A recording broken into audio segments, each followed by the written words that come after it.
High বন্ধুরা, শুভ সন্ধ্যা। তোমরা সবাই কেমন আছো? আশা করছি ভালো আছো। আমিও ভালো আছি। তো আপনাদের কাছে আবার একটা আমি নতুন ভিডিও নিয়ে চলে এসেছি।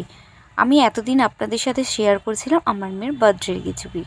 তো আজকের বার্থডেরই যেটা লাঞ্চের টাইমে আমাদের আশীর্বাদ পর্বটা চলে, তো সেটাই হচ্ছিল। লাঞ্চের টাইমে আমার মেয়ের ঠাকুমা মেয়েকে আশীর্বাদ করছিল, আর আমাদের মধ্যে পায়েস দিয়ে মিষ্টিমুখ করাচ্ছিল।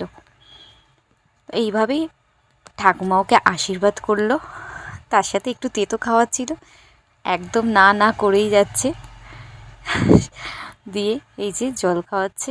এবার আশীর্বাদ করতে বসেছে ওর ঠাকুরদা।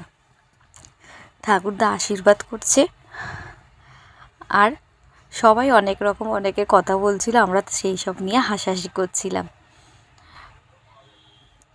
ঠাকুরদাও পায়েস খাইয়ে দিয়ে মিষ্টিমুখ করিয়ে দিল। দিয়ে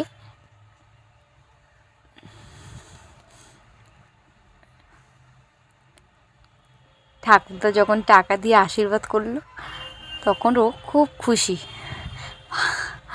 ওকে বলছিলাম নমস্কার করার জন্য, সবাই ওকে বারণ করছে, না না খেতে বসবে, দূর থেকেই বলো, প্রণাম করো।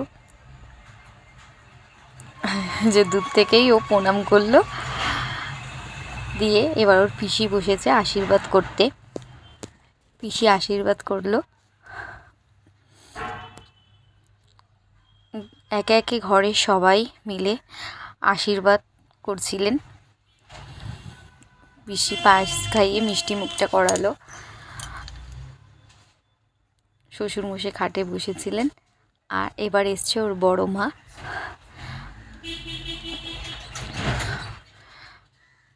বড় মা আশীর্বাদ করছে, আর তার মধ্যে ও তুলে তুলে কি খেয়ে যাচ্ছে। এই যে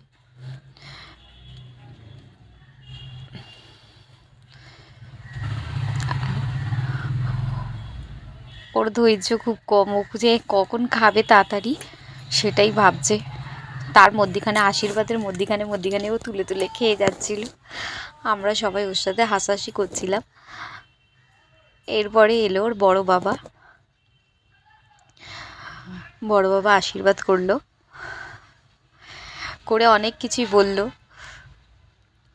সেই নিয়েও খুব শুনে হাসাহাসি করছিল।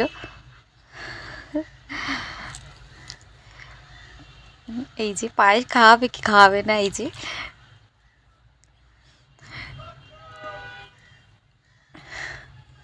তো দেবে না কোনো মতে। বড় বাবা বলছে একটা হাম্পি দেও, কোনো মতেই দেবে না। বড় বাবা টাকাগুলো তুলে নিয়েছিল, ওই নিয়েও দেখছিল। এবার ওর বাবা আশীর্বাদ করছে ওকে। মেয়েকে আশীর্বাদ করলো বাবা। বাবার সাথে খুব মজা করছিল।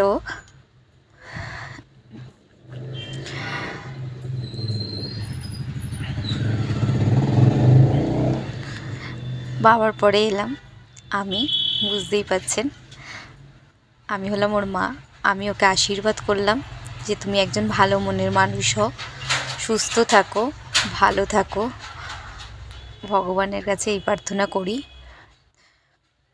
ভালো করে মন দিয়ে পড়াশোনা করো, এই বলে আশীর্বাদ করলাম। আর ওকে জানালাম শুভ জন্মদিন বলে ওকে বললাম। খাওয়াটা স্টার্ট করালো বড় বাবা।